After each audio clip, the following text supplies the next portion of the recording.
वृंदावन से पधारे आचार्य जी हमारे साथ हैं और हम उनसे बात करना चाहेंगे कि जो एक कथा होने जा रही है आनंदपुरम कॉलोनी में, कथा का क्या महत्व होता है इस कलयुग में और क्यों कथाएं अपने सनातन धर्म को सुनना जरूरी है।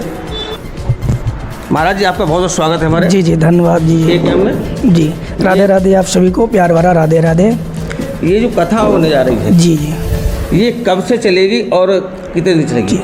ये जो मेरी कथा होने जा रही है चतुर्थ सामूहिक श्रीमद् भागवत कथा होने जा रही है। स्थान जो कि 1 नवंबर से 7 नवंबर तक कथा चलेगी और 8 नवंबर को सुंदर भंडारा होगा, प्रसाद वितरण और पूर्णाहुति होगी। जो समय है 2 बजे से 6 बजे तक कथा चलेगी।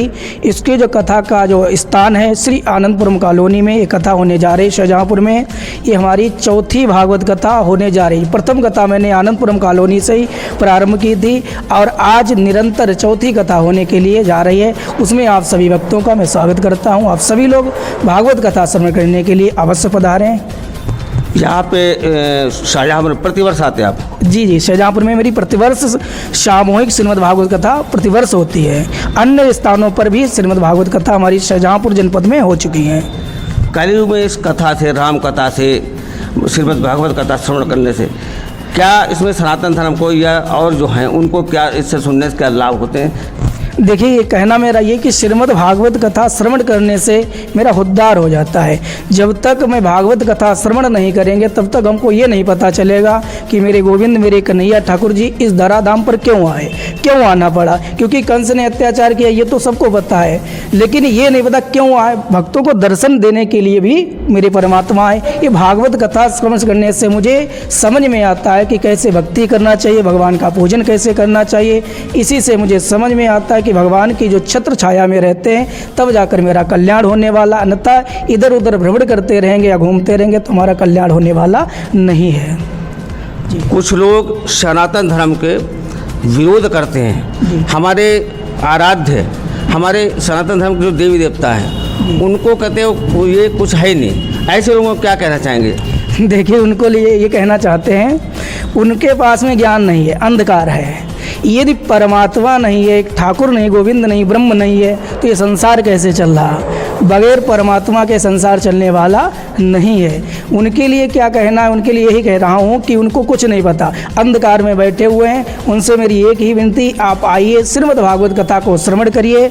आप जब एक बार भागवत कथा श्रवण करोगे तो आपको खुद पता चलेगा कि परमात्मा है कि नहीं है। यदि परमात्मा ना होता तो आप भी नहीं होते। परमात्मा इस संसार में है, कण कण में वास करता, लेकिन मुझे दिखाई जब पड़ेगा, जब प्रेम रूपी चश्मा लगाएंगे तब परमात्मा को देख पाएंगे, अन्यथा परमात्मा को हम लोग देख नहीं पाएंगे। हमारे जी हैं जो हमेशा खिरनी बाग रामलीला मैदान में कथा का आयोजन करते रहते हैं। हम उनसे जानना चाहेंगे कि जो आजकल सनातन के लिए जो ऐसे लोग हैं जो उसका बदनाम करने के लिए ऐसे षड्यंत्र रच रहे हैं, और कुछ तो ऐसे राजनेता हैं, बहुत बड़ी पार्टी से हैं, रह चुके हैं, मंत्री रह चुके हैं, वो कहते हैं कि दीपावली पे लक्ष्मी पूजन नहीं होता है, नहीं करना चाहिए।